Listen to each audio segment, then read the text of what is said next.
Selamat pagi, keluarga besar GKI Salatiga. Kita berjumpa lagi dalam sapaan dan renungan pagi atau Saren Pagi GKI Salatiga. Hari ini hari Senin, tanggal 23 September 2024. Senang sekali saya Gita Hasuti dapat menyapa Bapak Ibu Saudara sekalian pada pagi hari ini. Untuk mengawali hari kita, mari kita menyapa Tuhan dan merenungkan firman-Nya. Mari kita satu dalam doa. Sungguh kami bersyukur Tuhan, kami boleh menyapa Engkau pada pagi hari ini sebagai awal dari hari kami. Kami ingin merenungkan firman Tuhan sebelum kami memulai kegiatan-kegiatan kami hari ini Tuhan. Mari sertai kami, ajar kami untuk lebih mengenal Engkau dan mengenal kehendak-Mu Tuhan, untuk boleh kami lakukan dalam kehidupan kami sehari-hari. Terima kasih Yesus, kami serahkan doa ini ke dalam tangan kasih-Mu saja. Amin. Bapak Ibu Saudara keluarga besar GKI Salatiga, hari ini kita akan merenungkan perintah baru yang disampaikan oleh Yesus dalam Yohanes 13 ayat 34 dan 35. Aku memberikan perintah baru kepada kamu, yaitu supaya kamu saling mengasihi. Sama seperti aku telah mengasihi kamu, demikian pula kamu harus saling mengasihi. Dengan demikian, semua orang akan tahu bahwa kamu adalah murid-muridku, jikalau kamu saling mengasihi.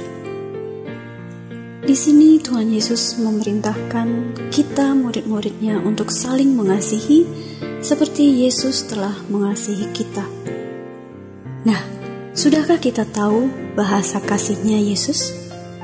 Seperti apa sih bahasa kasihnya Yesus itu? Ini yang akan menjadi tema untuk kita renungkan bersama. Apa sih bahasa kasihnya Yesus? Lalu apa yang bisa kita lakukan untuk saling mengasihi? Selama ini mungkin kita sudah mengenal 4 macam kasih dalam bahasa Yunani, yaitu agape, storge, philia, dan eros. Agape digambarkan sebagai kasih yang tanpa syarat. Apapun yang dilakukan orang, kita tetap mengasihinya. Kemudian storge digambarkan sebagai kasih kekeluargaan, yaitu kasih antar anggota keluarga, ayah, ibu, anak, kakak, adik, atau anggota keluarga lainnya. Sementara itu, philia didefinisikan sebagai kasih persaudaraan atau kasih persahabatan yang sangat dekat dan mungkin melampaui hubungan keluarga. Sedangkan eros adalah kasih erotis antar kekasih. Kalau berdasarkan 4 macam kasih dalam bahasa Yunani ini, sudah sangat gamblang kalau kasih yang diteladankan oleh Yesus adalah kasih agape, kasih yang tanpa syarat. Roma 5 ayat 8 mengingatkan kita tentang apa yang sudah dilakukan Yesus. Namun Allah menunjukkan kasih-Nya kepada kita dalam hal ini. Ketika kita masih berdosa, Kristus telah mati untuk kita. Allah tidak menuntut supaya kita suci dulu, bertobat dulu, baru Kristus mati untuk kita. Tapi justru karena kematian dan kebangkitan Yesus Kristus, kita yang berdosa ini kemudian diperdamaikan kembali dengan Allah. Yesus juga memperkenalkan kasih storge. Dalam Galatia 4 ayat yang ke-5 sampai yang ke-7 dikisahkan, Ia diutus untuk menebus mereka yang takluk kepada hukum Taurat, supaya kita diterima menjadi anak. Karena kamu adalah anak, Allah telah menyuruh roh anaknya ke dalam hati kita yang berseru, Ya Aba, Ya Bapa. Jadi, kamu bukan lagi hamba, melainkan anak. Jikalau kamu anak, kamu juga ahli-ahli waris oleh perbuatan Allah. Menariknya lagi, Yesus juga mengasihi kita sebagai sahabat, dan Ia telah memberikan nyawanya untuk kita, sahabat-sahabatnya. Dalam Yohanes 15 ayat 15, Ia mengatakan, Aku tidak lagi menyebut kamu hamba, sebab hamba tidak tahu apa yang diperbuat oleh tuannya. Namun aku menyebut kamu sahabat, karena aku telah memberitahukan kepada kamu segala sesuatu yang telah kudengar dari Bapakku. Nah, Kalau berdasarkan 4 macam kasih dalam bahasa Yunani tadi, berarti selama hidupnya Yesus telah meneladankan 3 macam kasih. Kasih agape, kasih storge, dan kasih filia. Bapak, Ibu, Saudara, keluarga besar GKI Salatiga, mari sekarang kita mencoba menganalisa kasih Yesus berdasarkan 5 bahasa kasih yang diperkenalkan oleh Gary Chapman, seorang pengarang dari Amerika. Menurut Gary Chapman, ada 5 bahasa kasih, yaitu yang pertama, words of affirmation atau kata-kata yang menguatkan, yang kedua, quality time atau waktu yang berkualitas, yang ketiga adalah gifts atau hadiah-hadiah, yang keempat adalah acts of service atau pelayanan, dan yang kelima adalah physical touch, sentuhan fisik. Nah, yang mana nih kira-kira bahasa kasihnya Yesus?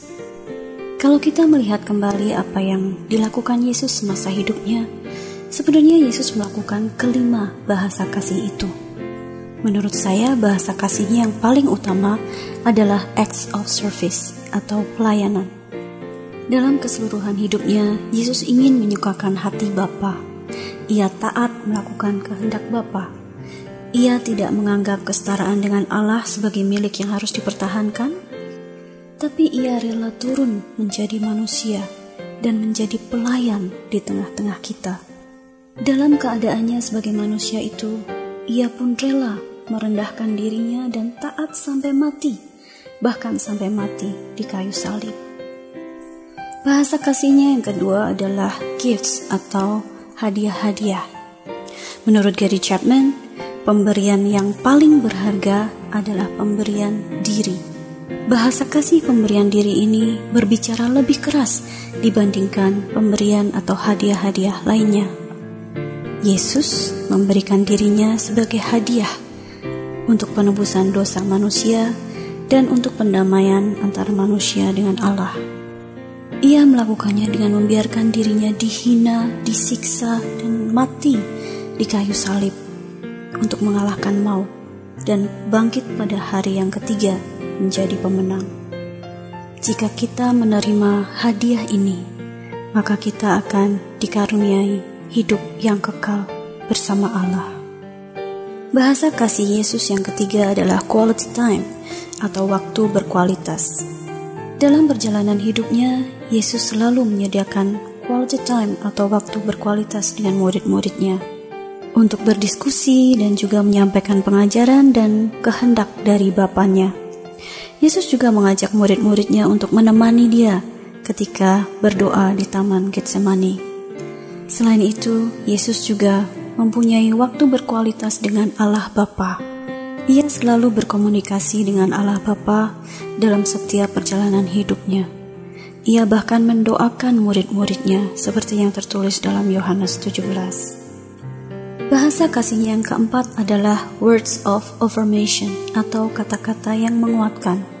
Ketika berkomunikasi dengan murid-muridnya dan juga dengan orang lain, Yesus jarang sekali marah. Yesus memilih mengajar tanpa kekerasan. Ia memilih mengajar dengan menggunakan perumpamaan-perumpamaan dan menjelaskannya dengan kasih. Ia juga berbuat baik kepada orang lain dengan kata-kata yang meneduhkan dan menguatkan. Imanmu menyelamatkanmu, atau aku pun tidak menghukum engkau, pergilah dan jangan berbuat dosa lagi. Ya, Yesus jarang sekali marah, kecuali kalau memang yang terjadi sudah sangat terlalu.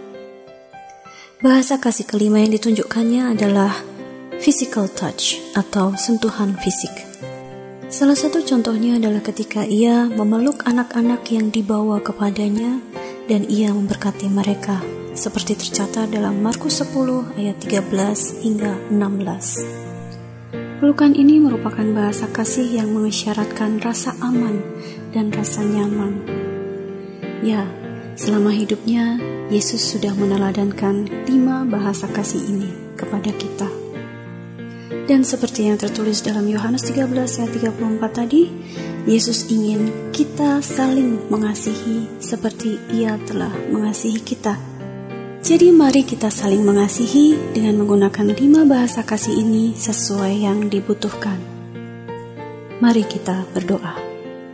Terima kasih untuk teladan kasih-Mu, Yesus. Tolong ajar kami untuk dapat juga mengasihi orang lain seperti Engkau telah mengasihi kami. Haleluya. Amin. Bapak, Ibu, Saudara, keluarga besar GKI Salatiga, kompas bukanlah kompas jika tak ke utara jarumnya mengarah. Cinta bukanlah cinta jika tak nyata ia mengejawantah. Demikian saran kita pagi ini. Selamat beraktivitas, selamat mengasihi. Tuhan memberkati.